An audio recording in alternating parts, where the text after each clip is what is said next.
Welcome. It's day one of Worlds, and we're all feeling super great with no doubts. Still just as confident as ever after taking on the LPL champion. This is Hunter Talk. We're your dads, Jordan and Cole.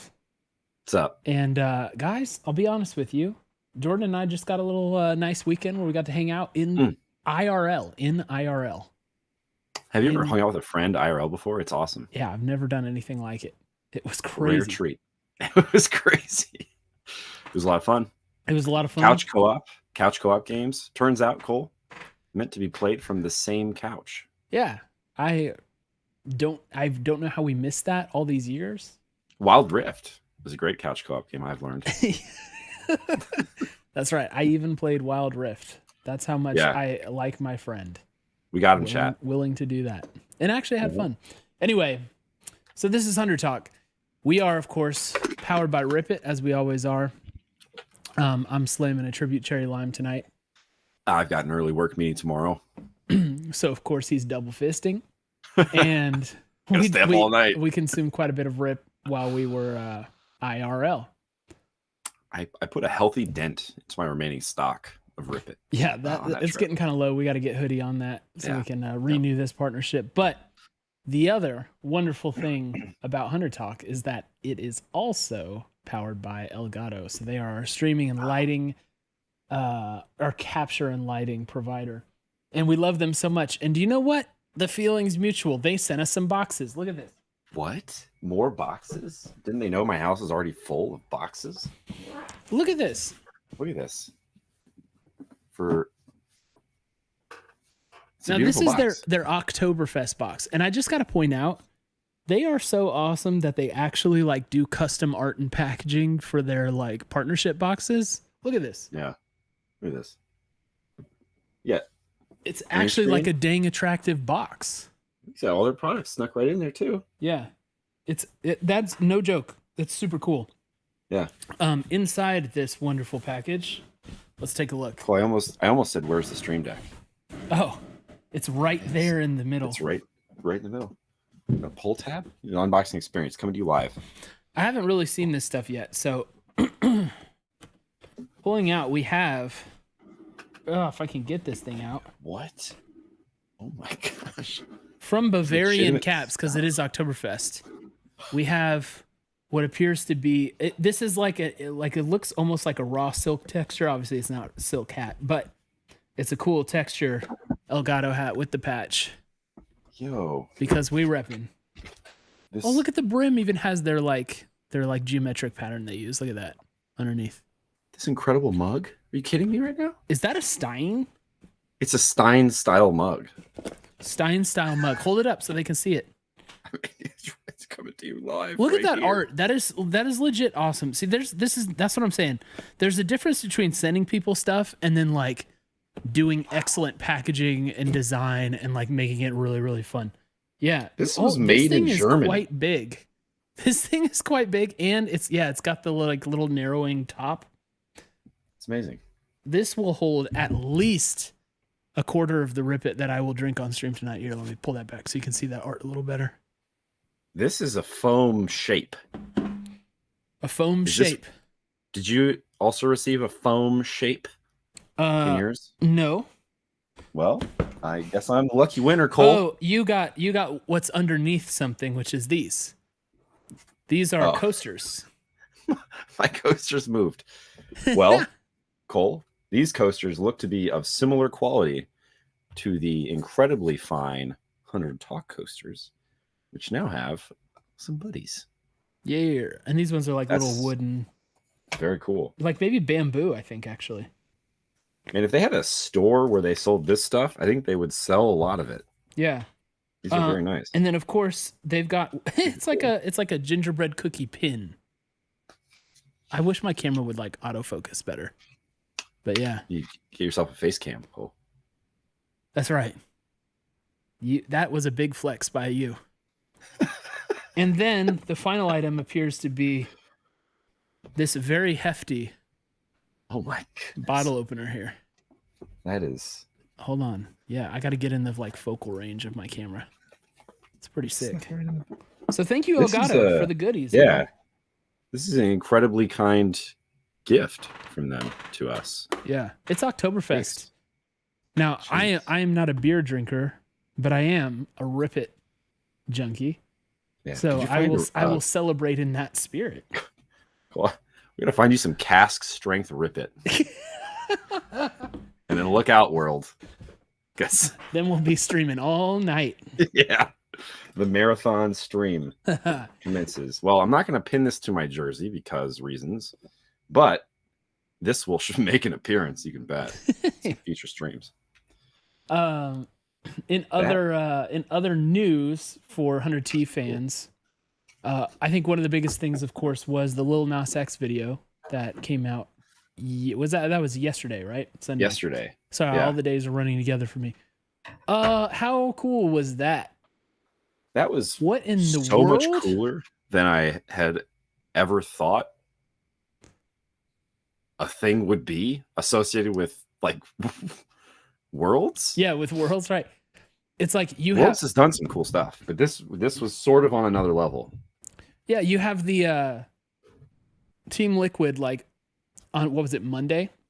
Yeah. Released their cover video that they did of the same song, by the way. Cover of the same song, parodied by Avali, Raz, and Captain Flowers. Which is pretty good, man. Yeah. 3 of the most likable personalities in the entire scene. Right. They did a good job. The video was fun. The video was cool. It was in the style that they did last year as well. So it's like they're starting to get their world style thing down. That's very cool. Mm-hmm. So really cool, fun, enjoyable video. And then 100T decided that they were going to release what we call the real thing, which was an actual music video using the real song and the real artist. And of course, Jordan, I wonder, I bet you could guess. Can you guess my favorite moment from this video? Pressure's on. Pressure's on. Right. Let's see what he can do, folks. I mean, I saw you tweet about that nade shot. Oh, I know. It's the Hoodie Org. It's the Hoodie Org hoodie. The Hoodie Org. The Hoodie Org hoodie. Okay. That hoodie is actually sick. It is. Look, it would have been very easy to just kind of slap in Helvetica font Hoodie Org on a hoodie. They did it in the style of the logo. It's very good. I love it. And it's like they take one of our here. I'm putting it on screen. Yeah, thank you. I wasn't prepared to do this, but move in this direction so I can see. You're here. Look at this, guys. Look at that. I need it so much. Yeah, it's so good. It's so good. My goodness gracious. Yeah, and it's like it like parodies the look of, you know, many of the 100T hoodies, and then just adds that little detail, which you might not have noticed if you were like watching on a phone or something, right? Yeah. Boy, I hope that is available for purchase at some point. Yeah. I saw a bunch of people tweeting links to what must be a ripoff, a knockoff store. Oh, yeah? Yeah. Well, I know, yeah, that was a hot idea. I know Mont campaigned very heavily and directly at 100T to have them do something like this. I hope they drop that so much. I would pay so much money for that. I just love that it completes the circle of all those people who are using that as an insult. To have the picture of that in the image with the trophy in the Lil Nas X video, it's like, I feel honestly at this point, you know, when there's a game and a team's getting beat so badly, like there's part of you that feels bad for them, right? Yeah. I'm starting to feel bad for the people who are still trying hard to hate on 100T. You know, it's like their job's getting real tricky. And like, you know, they'll find safe harbor in these more and more kind of like extreme arguments. Like, yeah, but you guys lost to EDG. How's that feel? So sorry now. You're pretty sorry. You know, like they'll start to hit on that stuff where it's like, yeah, okay, we're not the best team in the world. Or are we? Or are we? Today, I'd say today you could say safely you could make that argument. Anyway, my point being, pour some out for the haters who are still staying strong. A lot of them are trying desperately to find the link to the Essentials shop so that they can pretend they've been fans all along. Good for them. No other org could have pulled this off. No other org could do the series of events and the content to back it up that this org has done. So everybody who's here tonight, we chose correctly. Yeah. Confirmation of that. I saw a lot of people from a lot of different orgs and who are unaffiliated with 100T but work in this space, saying how good this is for esports in general, how this is absolutely a unique accomplishment in this space that only 100T could pull off. So yeah, a lot of that kind of stuff, which I think tells you that speaks much louder than the people who will try to take pot shots. Yep. So put that in your, well, I won't finish that because I don't want to have an attitude tonight. I've got plenty of attitude for both of us, Cole. Yeah. Thanks for that. Thanks for having your attitude. You're welcome. Okay. Well, bring that attitude along with you because we are about to take a journey into what happened today. Oh boy. And it wasn't all sunshine and roses. No. But there are some things to go through with this that, we just want to say them out loud, I think at this point, everybody realizes this is a first game at Worlds thing. We're playing the LPL champion. I don't know if you knew that, but they are the ones who won the LPL. Think about how much you respect the LPL and then, think about that. Yeah. But it was still a weird game, right? It was for a couple of reasons. It was a weird game where it almost didn't feel like 100 Thieves for part of it. So I think what we're going to do is just tackle this game topically. I don't think it's worth breaking down in ultra detail what happened. And then just kind of use that as a measuring stick on how we feel and what's lying ahead for us. Like tomorrow, we take on DFM, same bat time, same bat channel. Nice. And they got stomped, I think, as hard as I've ever seen a stomp at Worlds. By T1. It was very bloody. So, things are going to be different from this point forward. So let's just kind of take the temperature here. Okay. Jordan, I wanted to start off with the draft. Now, I didn't find many people who felt ultra satisfied with the draft. And there are like 8 different things you could talk about this. So we may not choose like the most logical order here as we go through the draft related topics. But I did want to say this. Something that I get nervous about, and I think like fans look for, is who's going to have the meta read for Worlds. Even in play-in stage, it doesn't really materialize too much. It doesn't tend to be like, oh, okay, everybody knows what the meta is. Here's what we're doing going forward, right? It's like it kind of emerges during groups, and we see who has the best one. Yeah. And we saw the other NA teams kind of play it the way NA was being played during the year. Like their comps were not too different from what was done during playoffs in LCS. Right. And we decided to take another tactic, right? Which is interesting. As the LCS champions, as the team who won out with that meta, with that style, we also were the team who abandoned it on day one. And Jordan, which of these picks do you want to start with? I mean, I think we should start with J4. Okay. The Jervin. The Jervin. Yeah. What's your reaction on the Jervin pick? Well, Cole. So, okay. J4. This feels like one of those, it's like a classic. This is not a champ we played a lot of in the split. The split, which saw us bring home our first Lil Nas X trophy. And so it's a, like you were saying, feels a bit of a deviation from the path that got us here. I'm not mad about that in general. I think the thing that, for me, feels more curious is that Jarvan doesn't seem to fit Closer's strengths. Hmm. And I think when I was talking about this at a high level with you earlier, I said it felt like a support champ. Jarvan in this game felt a lot like a support champ. And, you know, like he had a very specific and limited role that he was, I think, both intended to play in this game and that he ended up being able to play. So it's like the plan didn't go exactly as we'd hoped. And what that meant was that basically Closer, our best player, arguably, finals MVP, playoffs MVP, was relegated to a press R button champ, right? Like engage and try to get out, basically. So I just think he has shown us that he's too good to be, or at least he's good enough that we should not give him a narrowly defined role in games if that role is not to win the game.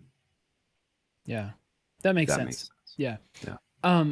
Worth noting, I think, in this conversation about jungle picks is that nothing was banned against us in the jungle. Jungle-wise. We had our whole pick of the bunch. Yeah. And actually, I think we didn't ban away any junglers either. We didn't ban any junglers either. So we kind of had our choice of whatever we wanted. So it feels very strange. I have a theory on why we did this, but I'll let you. I want to make sure. I want to hear your theory first. So my theory is this: you and I both noticed MF. It's interesting. MF must have 100% presence. Yeah, I feel like if it's not 100, it's certainly like 90s, high 90s. And I'm pretty sure that there's none of that as a ban.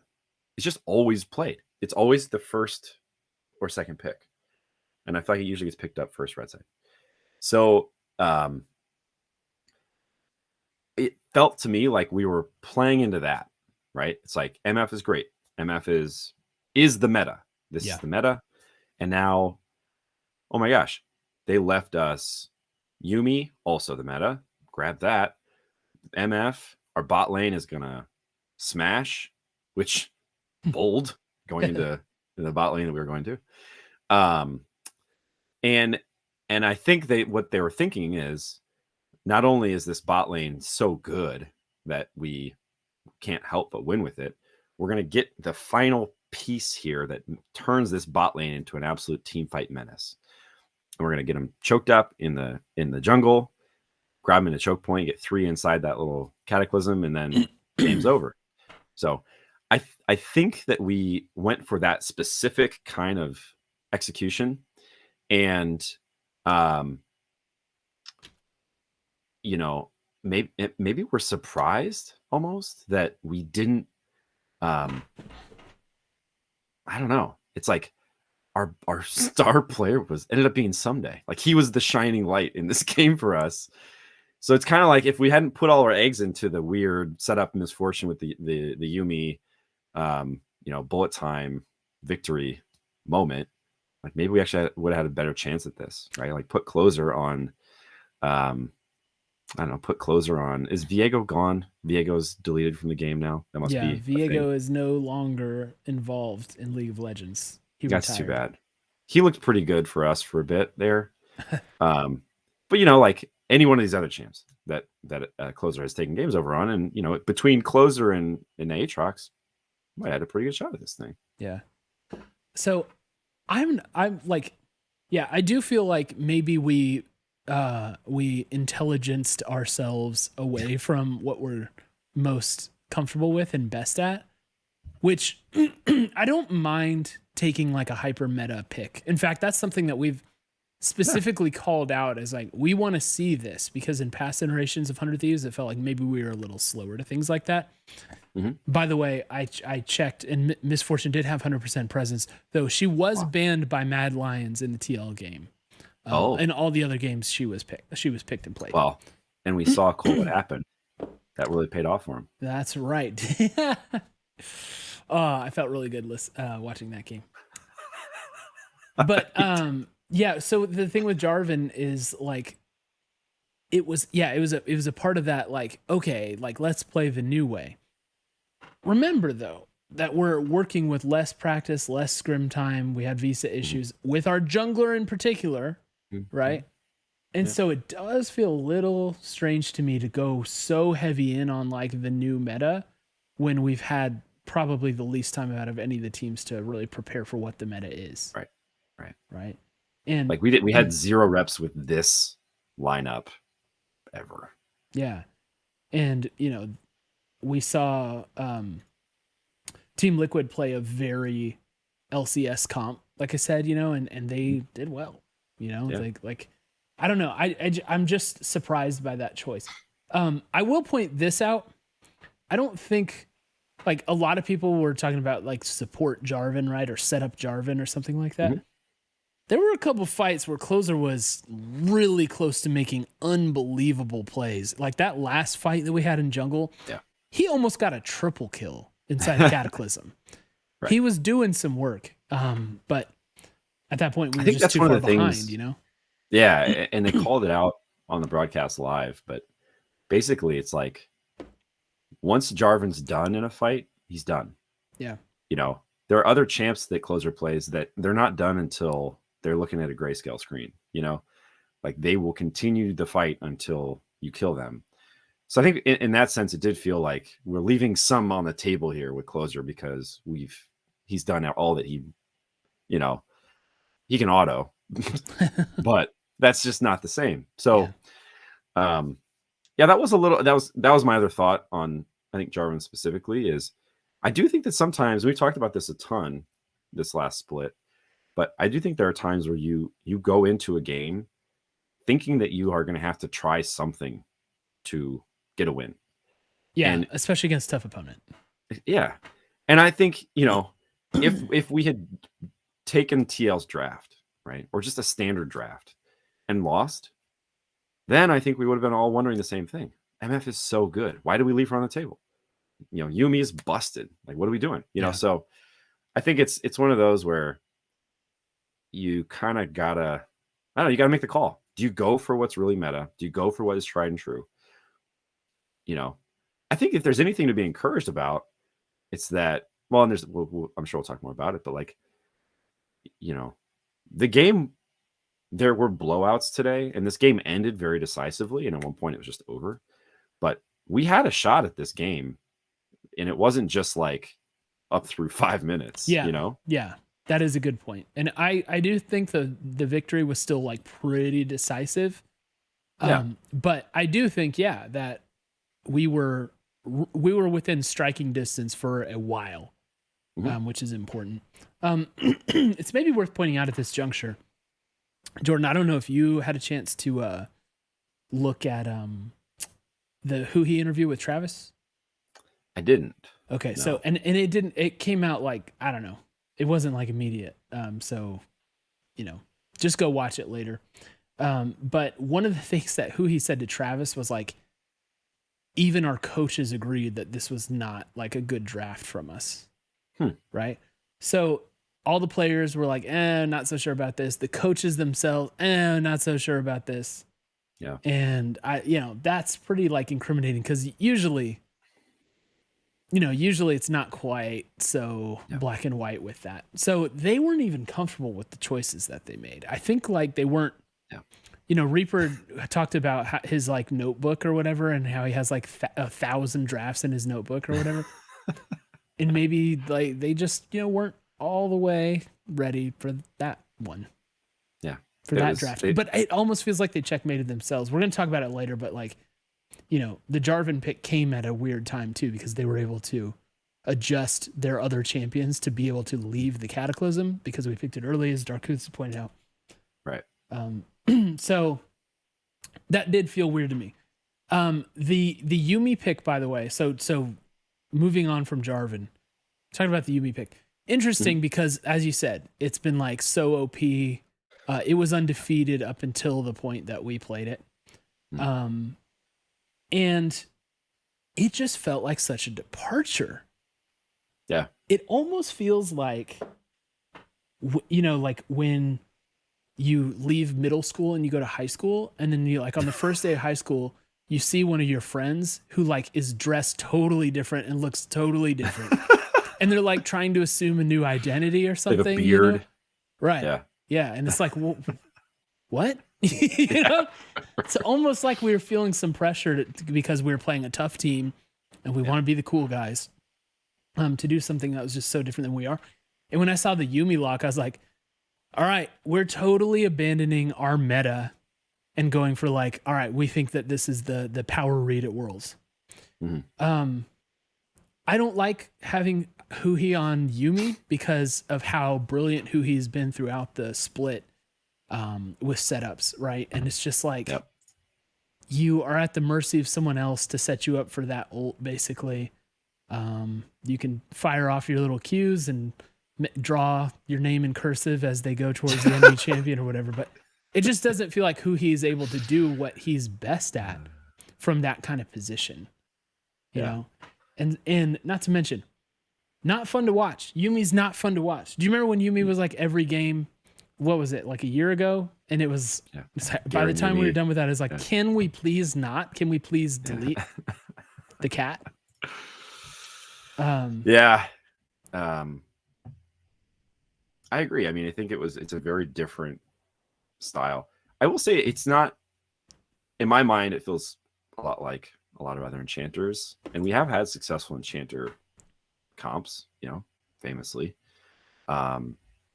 So I it's not one of those things where I'd say this feels so counter, but I think you're right in that putting Hoodie on it specifically does feel like we're giving up a very strong, like a point of strength for the team. You know, and I think with Karma, when we had Abdaga in on Karma, it didn't feel as much like we were missing something because we had multiple other carry threats, right? But when you think about like who is our go-to engage guy, of course it's Hoodie. So, and like the roam guy, you know, and that, you know, in this one, Yumi is set up to roam, but is he gonna jump on Jarvan? Like they did that, and then they just got a 1-for-1 trade where Yumi left with the kill. So it's like how excited are we about that? You know, basically Closer is there to set Hoodie up for a kill on the Yumi. Great. This is fantastic. So yeah, it didn't, you know, again, I think it's a similar overall story where it's like, oh man, Yumi's there, grab it. And then we just kind of didn't have a lot to do with it. And how odd for a team that, you know, we pointed out the level of confidence that they had in themselves and knowing themselves at multiple points during the year.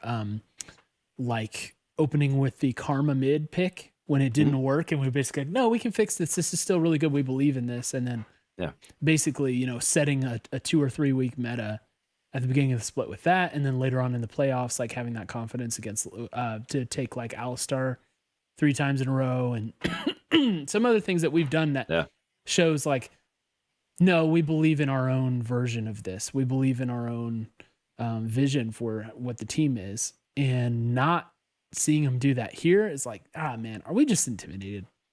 Is this just like Worlds? We just kind of, we got to do whatever minimizes blame here and inadvertently ratchet up the blame. I don't know. But we got to talk about the misfortune also. Yep. So you already talked about how it's been the clear, like, you have to play this champion in the game, right? And it's so OP that even when we were playing Wild Rift this weekend, as you mentioned, I played Misfortune every time, and I was destroying people.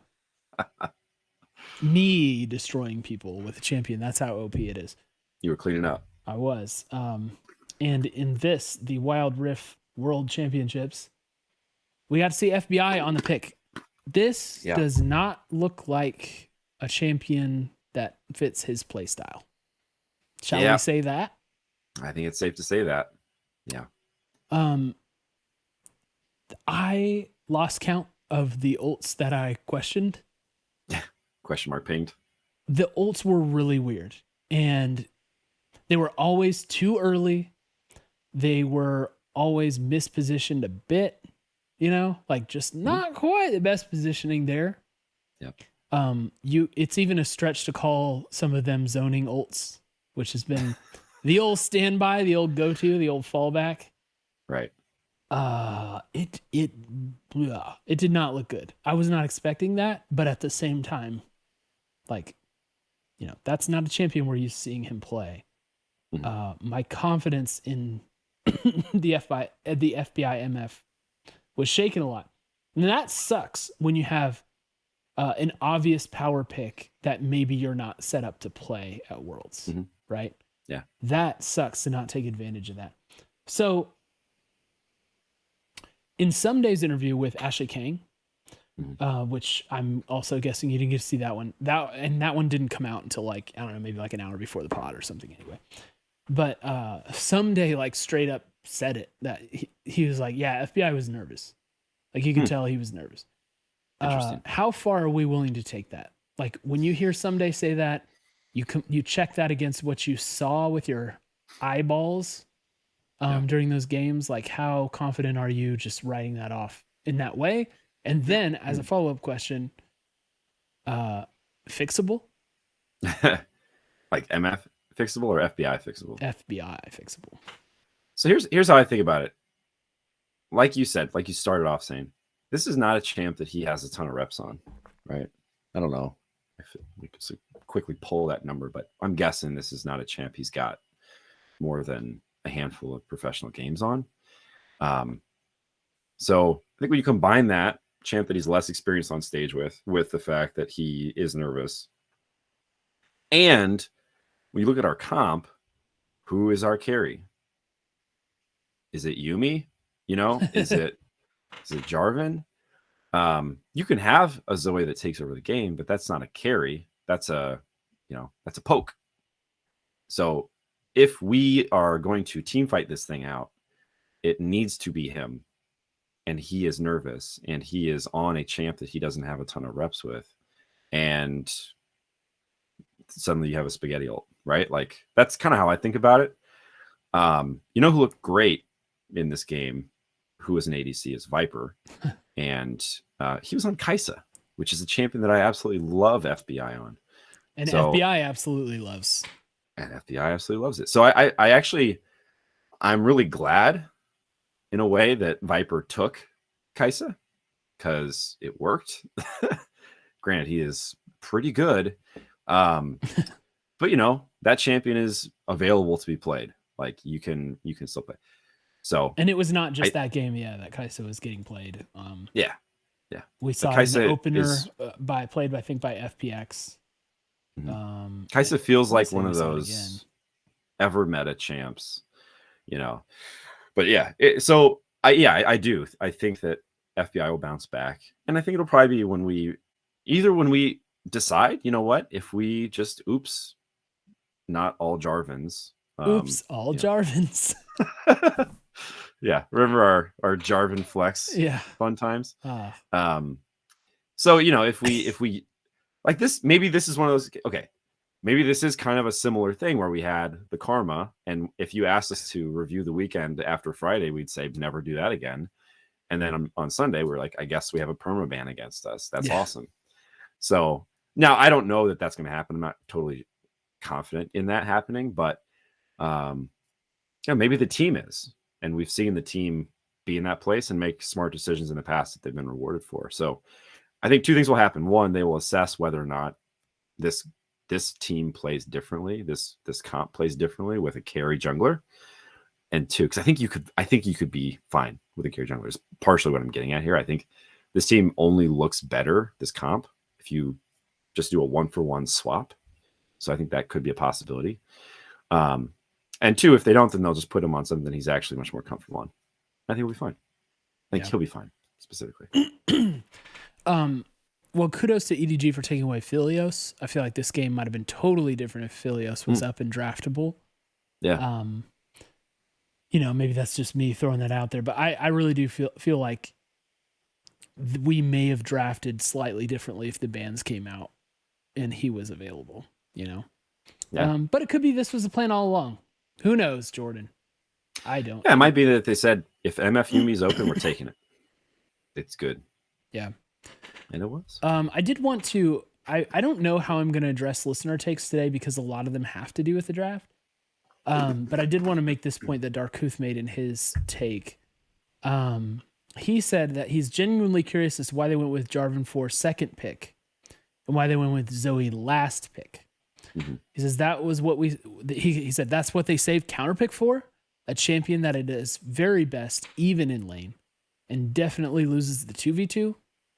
You know, he thought that was very weird, you know, and so, it just felt like we got shaken off of whatever our draft plan was because we're like, oh, maybe we should do this, play what people seem to be playing, you know. Yep. The Zoe pick did not really bother me actually, and I think a lot of people didn't like it. He went 0-5-3. He went 0-5-3 on the pick. I don't know. It's just hard for me to like look at the Zoe and fault the play of the Zoe, the choice of the Zoe, like drafting it. You know, he was hitting Qs. He was actually like accuracy wise, I thought he was pretty good on the Zoe. Yeah.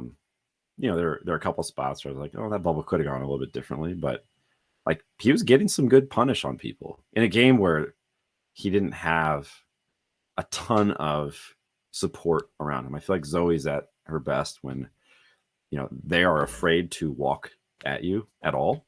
Yeah. And you just get unlimited free. It's like a shooting range. This was not that. And I think he did a good job of finding some pretty good shots, right? Like I'm thinking about the top jungle fight where he opened it up, chunking Viper down to 40%, right? Like that was good. That was a pretty crafty Zoe play.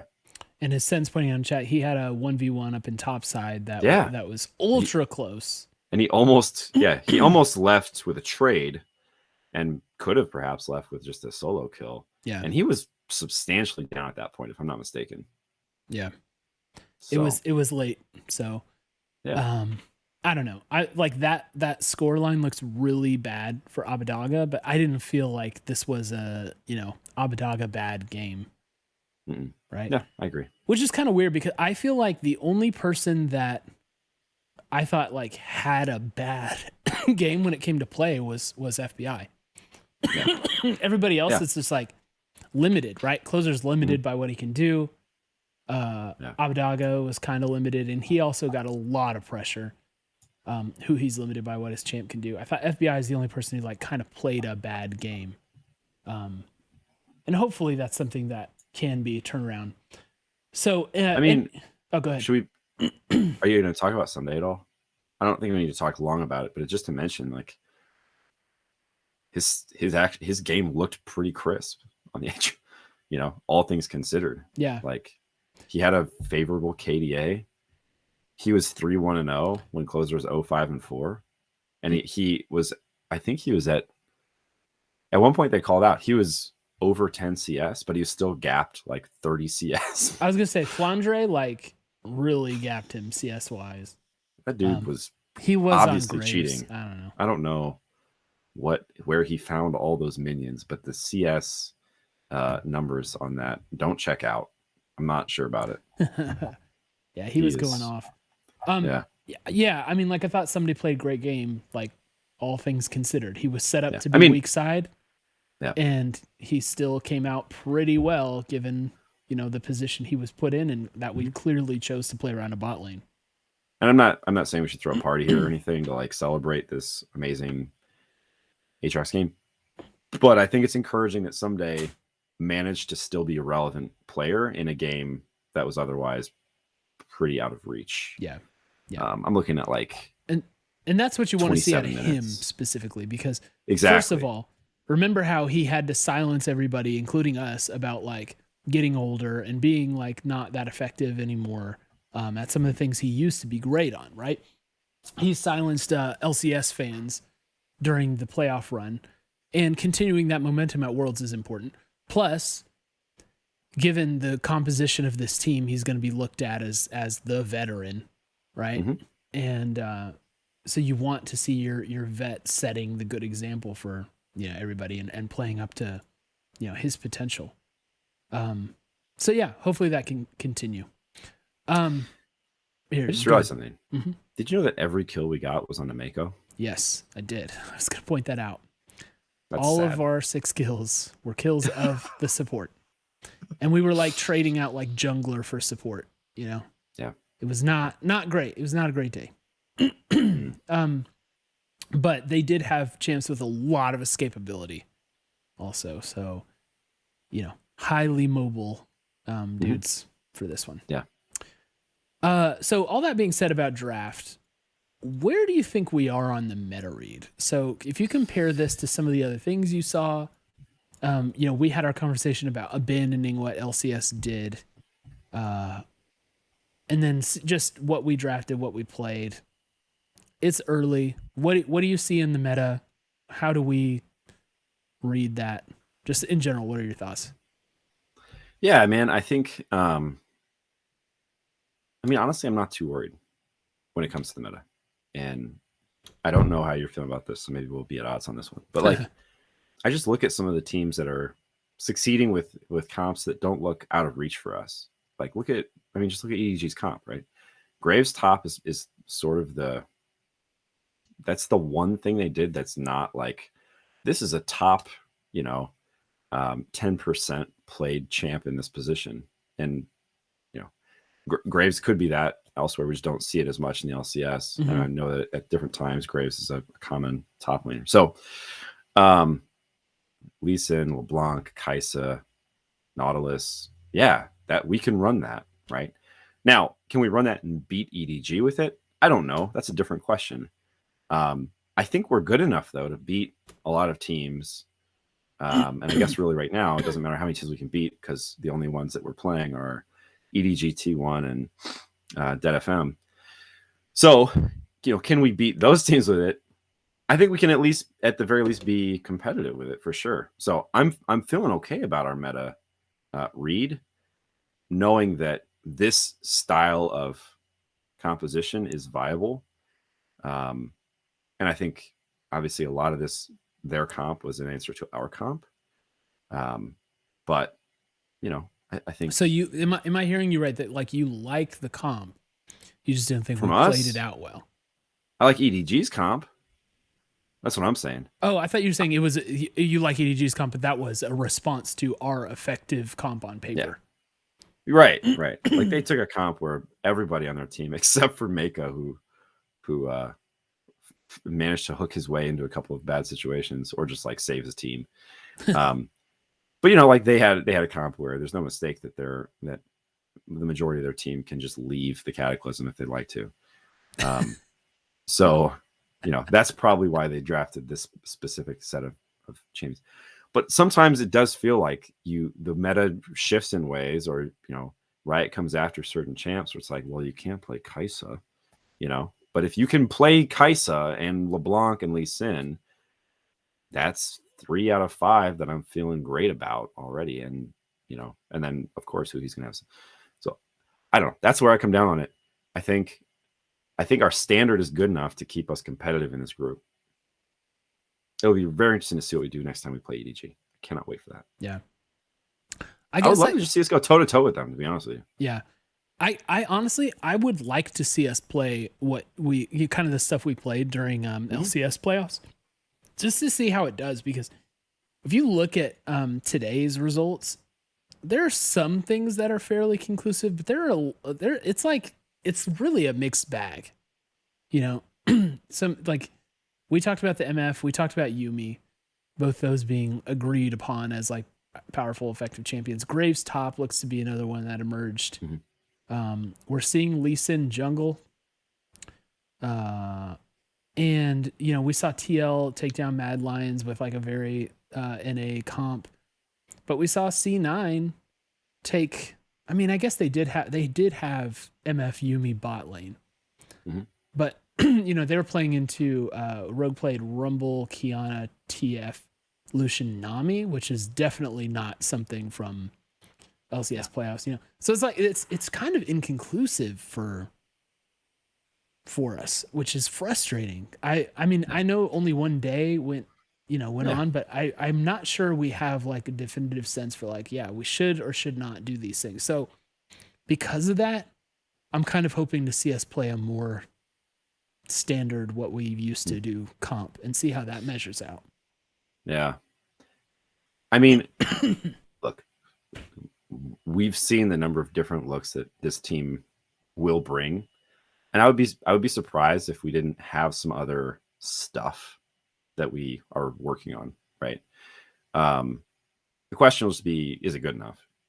And in our group, you don't really get any like freebie games, right? There's not going to be a team where you're like, well, let's just get some stage practice with this. Dead FM maybe, but again, I think if you sleep on that team, either, if you sleep on that team, then C9 will tell you what happens. So, I think it would actually be. It's kind of like, it's risk reward. Do you play for some of the styles that people are going to be less prepared for, or do you say, here's our standard look, what's yours, and let's see who wins? I think our team is good enough now, and it's certainly better than it has been in the past, where I felt very, I guess, unconfident in our standard matched up against other super strong teams. So, at least there's that. Yeah, at least it feels different. Okay, so that was one thing actually I was going to point out. And I'm not sure why I believe this, okay? So this is a feeling thing. This is not like, I've been thinking about this all day and I wrote it out on paper and this is what I believe. Yeah. But look, it's just like, it feels like today's loss wasn't really that big of a deal. And maybe it's because we feel like there's throwaway picks. Maybe we feel like there's, the draft was weird enough that it wasn't fair. It wasn't like a fair look at us. Yeah. I don't know. I just get this feeling like, whatever. And I'm not sure where I'm coming from with this. Like, yes, it's true that virtually no one expected us to win this game. Okay. Mm-hmm. So that's true. I get that. But I don't think that's necessarily a pressure off situation because we're NA and we come with baggage. Mm-hmm. Like how much you lose by as an NA team matters. It's judged, and it's memed by EU people in Twitch chat who just take over everything with emojis, right? Yeah, that's a real thing. So it matters how you lose and how much you lose by for an NA team. But I don't feel pressure from it. Is that a me thing? I got two ideas. We've seen so many of the LPL teams and the LCK teams, for that matter, absolutely blow out teams and teams that are meant to be good. Like teams that people think are good, legitimately think are good. So I think the fact that we were still playing this game until we weren't, until like the decisive fight came through, I think counts for something. I don't know. If you look at it on paper, it looks like a really bad game. It's kind of the weird thing. Like, I think if you just look at the outcome and the result, then it feels worse than it felt to watch it live. And maybe that's part of it. It's like, look, if we just did a couple things differently, if FBI was that much more confident, this could have gone a different way, or at least it could have been a much closer game. So, but I agree with you. I think the biggest thing for me is that I think this is a lot of people's favorite team to win the whole thing. Yeah. And this would be similar to our last trip to Worlds if people had the crystal ball and they could see that the two teams we were playing against were finalists and eventual champion. Then I think they would say, 100T, yeah, okay. Like, didn't look great in that game, but they were playing against the best. So there you go. Coming into this one, everybody knows EDG is the favorite, probably odds on. So that counts for a lot. Yeah. Well, I think one thing just one last point. We didn't go down 60 CS in lane and get killed 3 times. Like, we held our own at certain points of a game that other teams have not. And I think for me, that's what it is, right? Like, yes, eventually the wheels fell off and EDG is a great team and they accomplished what they had set out to do and they beat us.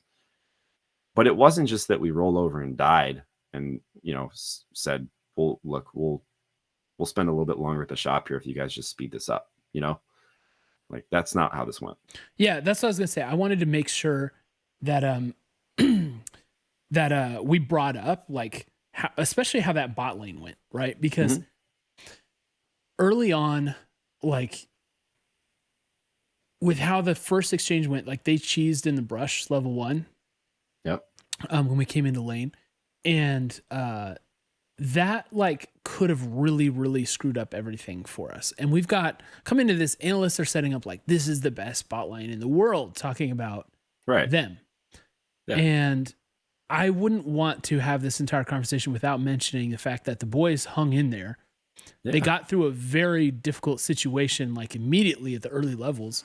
No sums. And more or less like won the lane. It was weird how that whole situation played out, because there was that weird like extended dive that we did to try and get that bot tower, which like honestly we should have just stayed and autoed that turret down even if we died, and that probably would have been a better outcome than what happened. But we got a ton of pressure, we forced them away, got a lot of turret plates, and like it just, I don't know, they played that lane well and hung out with what people are saying is the best bot lane in the world. Now, it also in that Hoodie Travis interview, he said that their team believes that they basically have the best bot lanes like in their group. Like EAG is the best in China, T1's the best in LCK, and they're the best in NA. Right. So it is kind of like interesting to see that. Yeah. And so the problem with, we've talked about FBI having a bad game. The problem with FBI's game was mostly related to the later team fights and his ulting, right? Most of the ults were bad, and the team fight, he just wasn't effective, right? Later on. But when it comes to lane phase, like the dude balled out. Yeah. How are we feeling about that? Like, is that just because they were on power picks? Or can we feel confident in like these guys do in battle? I think you have to feel confident in them doing battle until they've demonstrated to you that they can't. Like, they got popped early. Kaisa Nautilus was hitting hooks, and they kept their composure. They didn't buckle under the pressure. They didn't give the lane away. Like, I think that has to give you confidence. And, the trick then is to not lose that confidence when it comes to how the rest of the game went. When it comes to lane phase, find me a team that is going to be able to exploit your weaknesses in lane more. I'm sure there are picks they could have taken a bot lane to win harder in lane. But, if you're going to tell me that Viper and Mako can't punish somebody who is on even a favored matchup who messes up in lane, then I think you're kidding yourself. That's they play it a not who has kill pressure in lane. Absolutely. So yeah, like I think you'd be foolish not to leave that feeling like, okay, we can do this, right? Like, we are quality. This is not just that the LCS is a bunch of babies in the bot lane and we're the best baby of the bunch. This is the best of what's out there. And I think there's a lot of positive things to take from that, the first 10, 15 minutes of this game.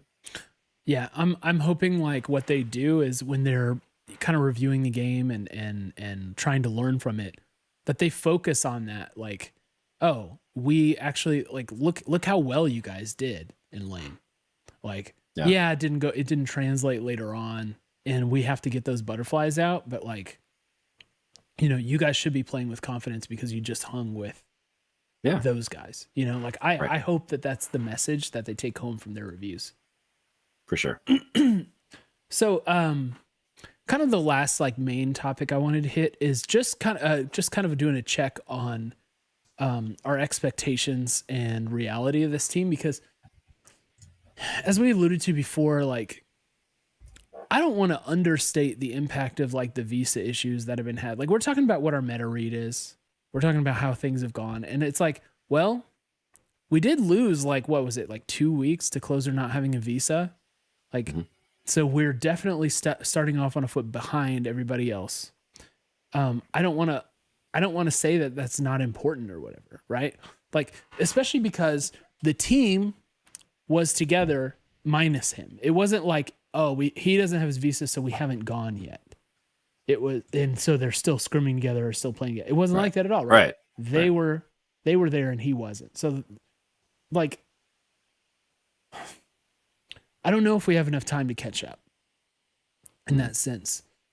Things will have to gel really quickly. Like I've been joking, like we just need to like watch more Mad Lions VODs because that's what they did during LCS playoffs, you know, to like improve super rapidly. That's what they said. That's what I think Freeze was pointing out.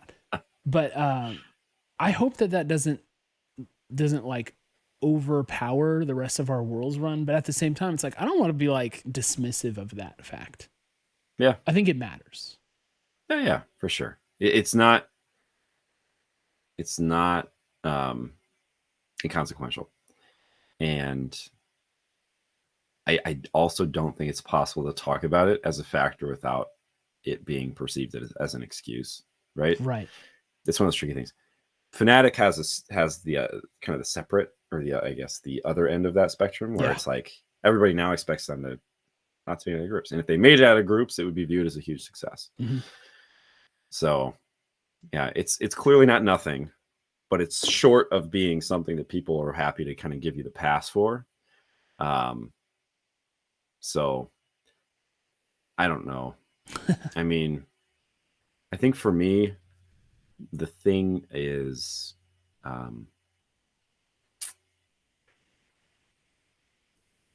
it was always going to be a tall task, right?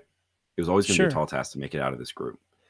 And everybody who is putting their picks together, their pick'ems together, all the analysts who are deciding who's going to make it out of this group, I don't think that any of them are thinking about this fact, and they're still not picking us, right? So it makes a tall task even taller. For me, I feel like so far as expectations go, in a weird way, they almost seem higher after watching this game, just the early parts of this game, you know? Yeah. Where it's like, well, everything we just talked about with the bot lane, you know, if we show up now and we get rolled in lane, I'm going to be like, oh, we gave it back. We had gained some credibility here, and now it's given back.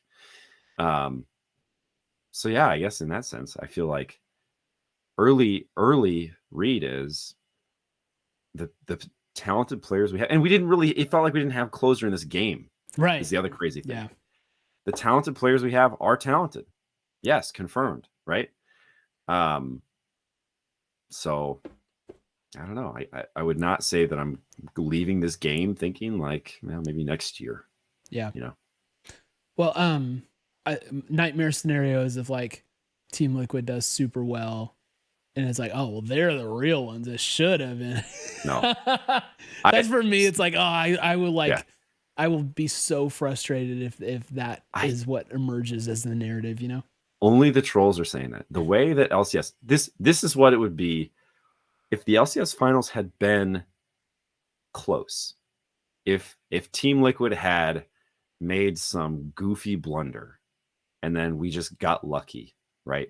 If they fell asleep at the wheel and forgot that Baron had spawned, right? Like one of those things was like, oh yeah, here you guys go, a charity trophy for you. But this was truly us stomping them. So even if they were to get out of groups, which honestly I hope they do, I hope that every team gets out of groups. Yeah, I'm in that boat too. I would not for a second feel like it diminishes our trophy. I don't think anything can diminish our trophy. The way we won it was so dominant. Even if we, you know. Okay, well, I'm not worried about the trophy being diminished. I'm just worried about like the narrative after this being like, oh, 100 Thieves, Worlds, yeah. But again, it's like, okay, T1 and EDG. We're not better than those two if we don't make it out the groups. This is hypothetical now because I think we have a chance to play for this. Right. But it's like I'm going right back to 2018 if that's the case. Yeah. And I'm saying I'll hold my comment until we see where this washes out. But I have a sneaking suspicion that these two teams are good. And, you know, and I think that that's already been confirmed. So good news for us. Yeah, they're good. So we'll see how it goes. I'm not overly worried right now. I hope that we can. It's kind of like my hope right now is that we can perform to the level that I actually am becoming more convinced we can. Right? That's the weird thing. Mm-hmm. It's like now if we underperform, I feel like we're almost letting ourselves down rather than just like everyone else is just better than us. Yeah. You know, that kind of thing. I think that makes sense. Though I will say, I still believe in the whole like, your boys have to be there once or twice before they learn how to win it, and that may come out. That may come out of like my like LeBron fandom, right? It's like you watched him get smoked in his first finals and lose his second finals as well, you know. And just feeling like it takes something to learn how to be there, you know, and not everybody's going to have that naturally. Faker would probably agree with you, Cole. That's part of the reason why I said at the beginning of the year, everything that happens for this split is like cherry on the top.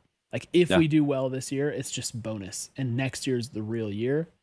I think I still have that DNA in me, but we'll see. Well, this is day one, man. This is day one. Day one. The story has not been written yet, you know? I hope that this forever changes FBI.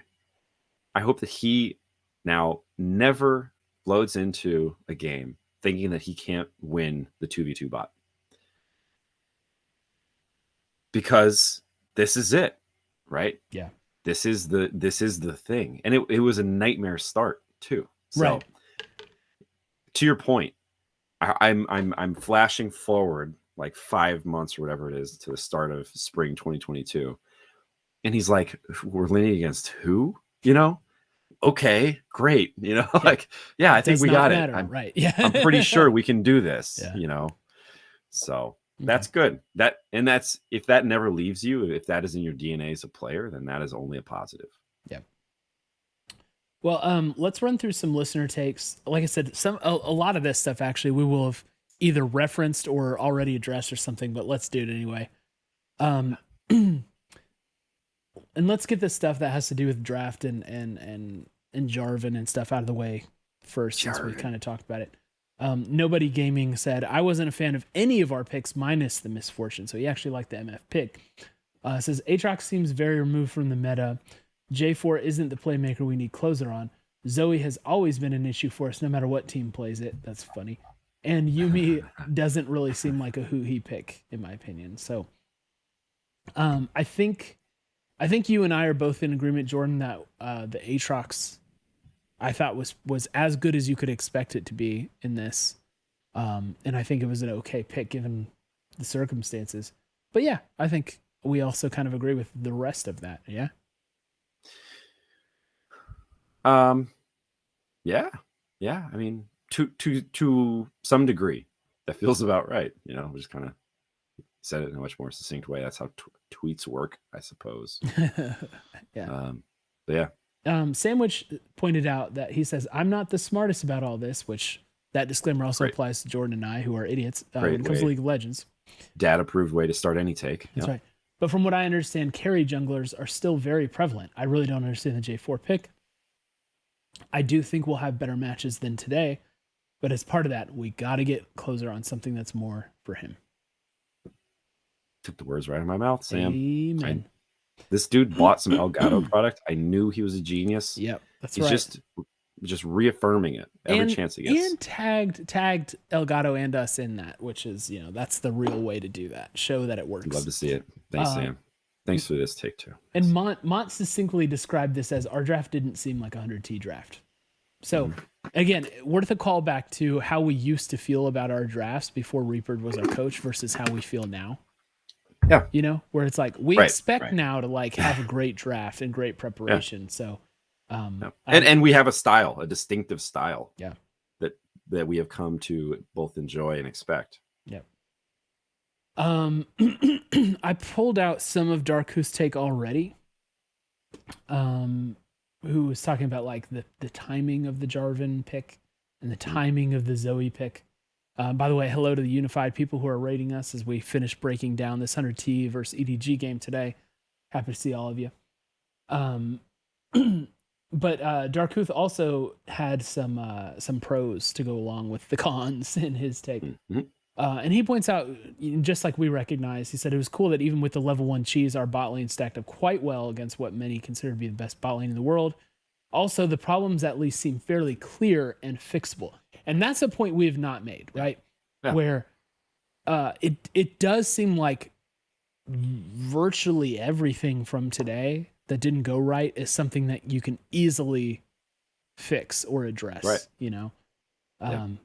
At least that you know what the solution is. Like executing the solution, maybe that's still challenging, but at least it's like you don't have to crunch the numbers and get your sleuths working on what just happened because it's kind of obvious, right? Yeah. He says, I just want to finish because it brought a funny thing to mind. Give me an AP. This is Dark Hooth still. Give me an AP carry jungler and a control mage mid, and let's run it back. Let me just say, Nautilus is not able to hex flash his way out of a shockwave. Oh. Just putting it out there. And that was one of the funnier moments I've seen in some the time. hex flash, yeah. That one hurt. That was the slow speed escape from Nautilus. Yeah. But imagine some of those fights, right? Like some of those key fights happen in North Jungle.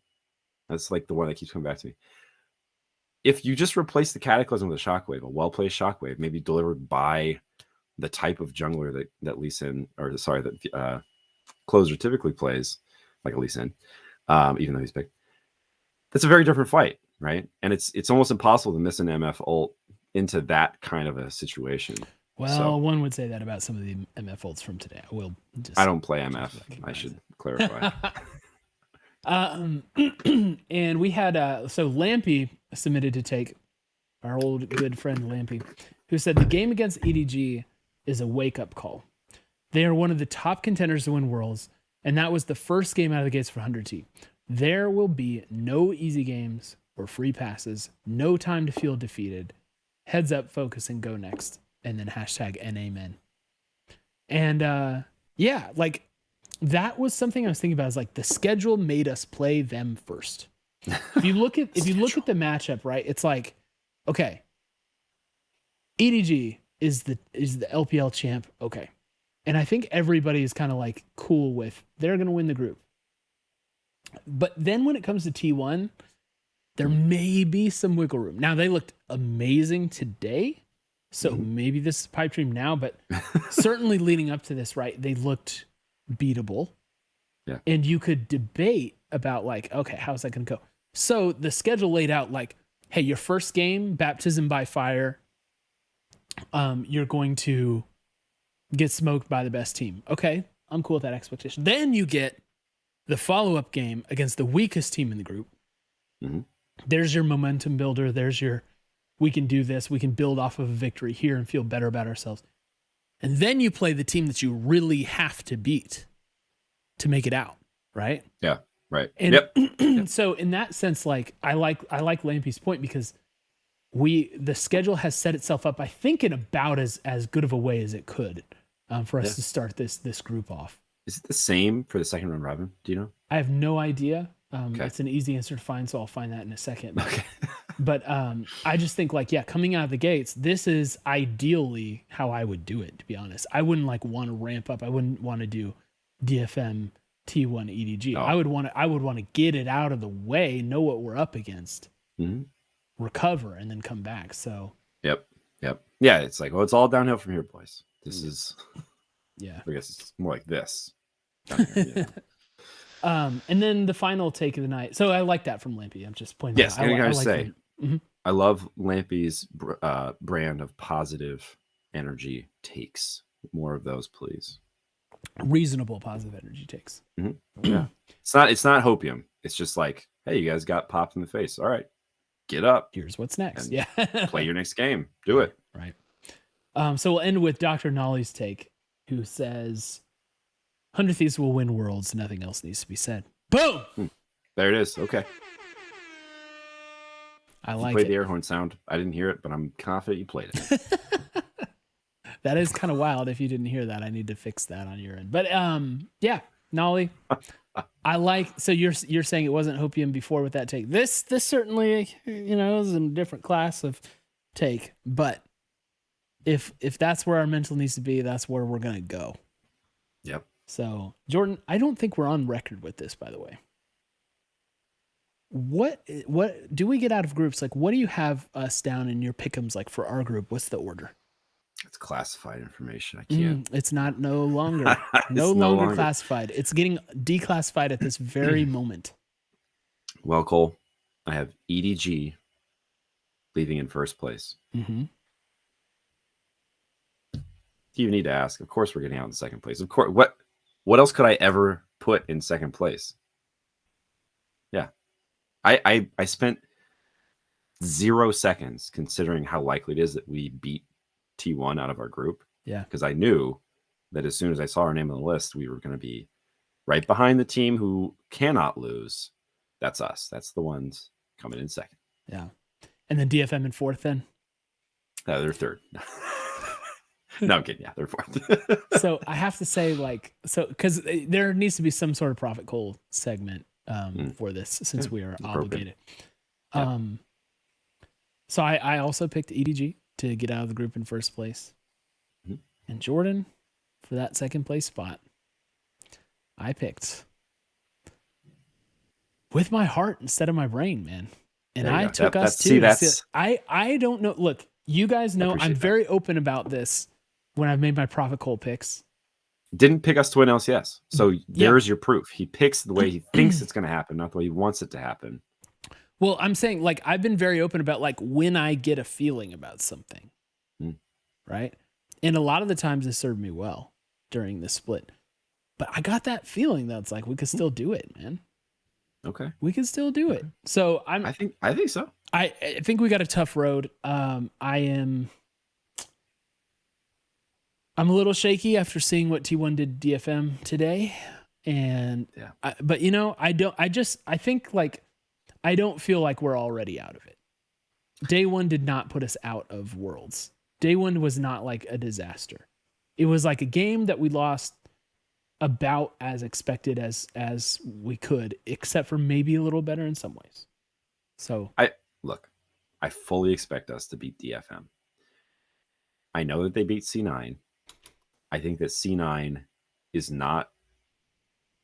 I think they are the third best team from NA right now, right? And I'm sure that TSM would say they're the fourth best team from NA. Yeah.